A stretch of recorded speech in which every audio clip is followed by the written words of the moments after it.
Hello, piano class.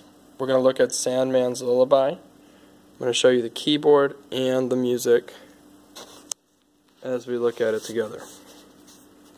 Okay, first thing I want you to see is at the top it says in this box, slurs and ties. Okay, we're going to read the definitions together. A slur is a curved line over two or more notes of different pitch, indicating that the notes are played legato. Legato means to play in a smooth and connected manner. Those are the symbols for the slurs. It's a curved line that goes over notes of different pitches. Okay. The tie is also a curved line, but it connects two notes of the same pitch, indicating that the time value of the two notes is combined. The second note of the pair is counted and held, but not played again.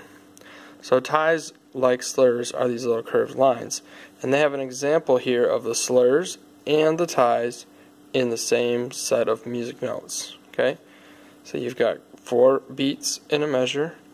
Each beat gets 1/4 beat. So it's like a quarter note beats. 1, 2, 3, 4. 1, 2, 3, 4. 1. All of these notes are slurred together because they're different pitches. But when you get to here, there's an additional line drawn between the two C's. That's a tie, and it connects the two rhythmic values. So this last note that you play, you would play a C for 8 beats in total. 1, 2, 3, 4, 5, 6, 7, 8. Okay, that example would sound like this. 1, 2, 3, 4. 1, 2, 3, 4. 1, 2, 3, 4. 1, 2, 3, 4. Okay, now when we look at the actual song, you can see that we have some slurs and some ties. Okay, the slurs can be found here, connecting these 4 notes, these 4 measures actually, okay, and these 3 notes, and it does connect this, but you can see that these are the same pitch, so the slur actually really only counts up till here, and then this tie connects these two, so that that F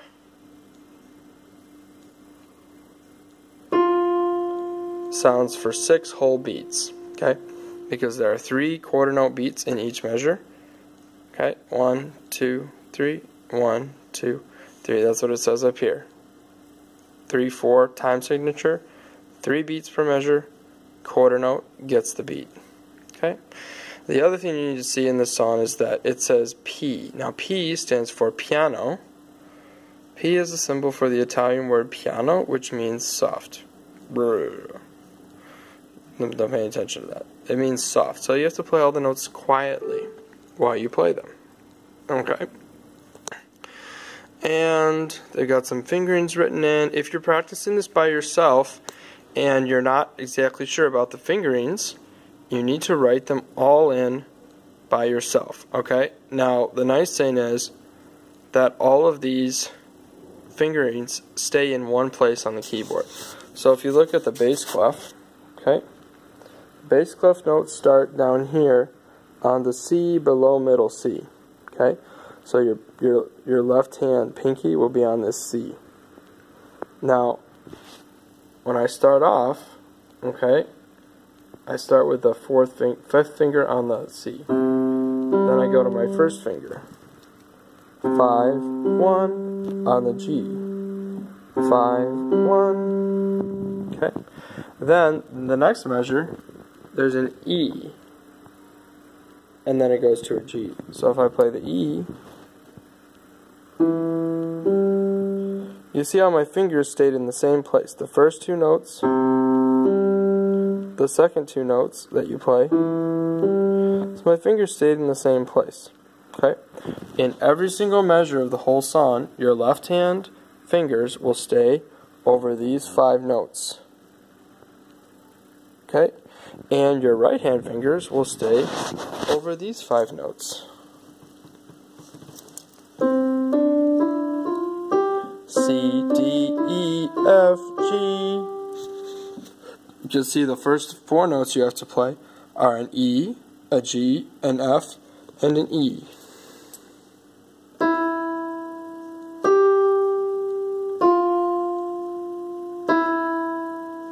So just using these 3 fingers.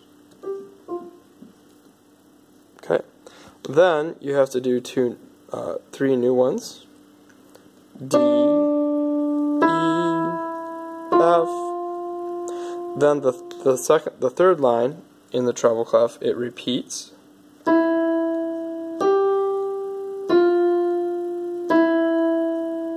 And then the last line is almost a repeat of the second line.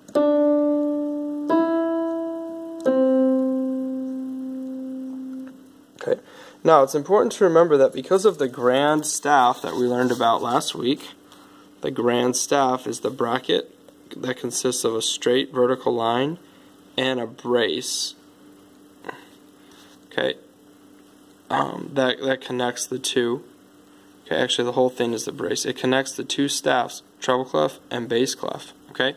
Because of the grand staff, we have to read all of this music at the same time. Okay? So the first beat of the first measure would be this E. Then the second beat would be this C. Then the third beat would be this G.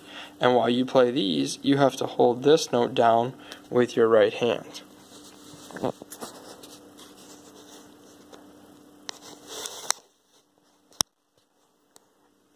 And in order for you to really see that action happening, you'll have to look at the video that says Sandman's Lullaby full performance. If you look at that one, you'll be able to see all of these things in action. Okay?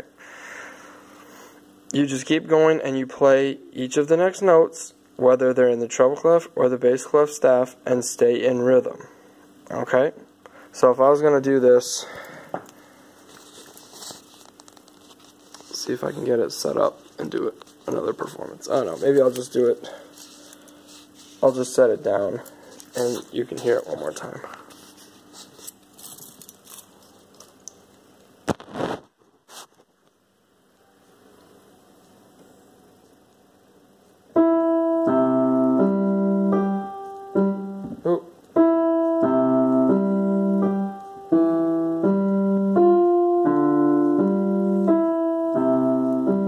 I just played the first line, okay, and you can listen. I'm playing the treble clef line first, then bass clef, treble, bass, bass, treble, bass, bass, treble, bass, bass. So in case you're only thinking in terms of the hands, this is the right hand, left hand, left hand, right hand, left hand, left hand, right hand, left hand, left hand, right hand, left hand, left hand.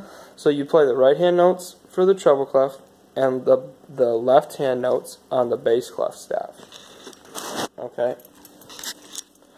Anyway, it'll make more sense when you watch the video of the performance and study how my hands are moving across the notes. Please keep in mind you're being graded on whether you play the slurs, which are the notes being smooth and connected, not with a space in between. It's got to be connected. No spaces.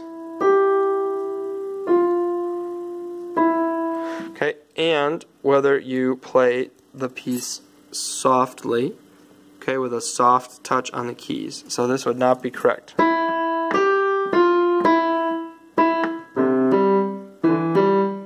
Hammering the keys would not get you as high of points for that. It has to be nice and soft.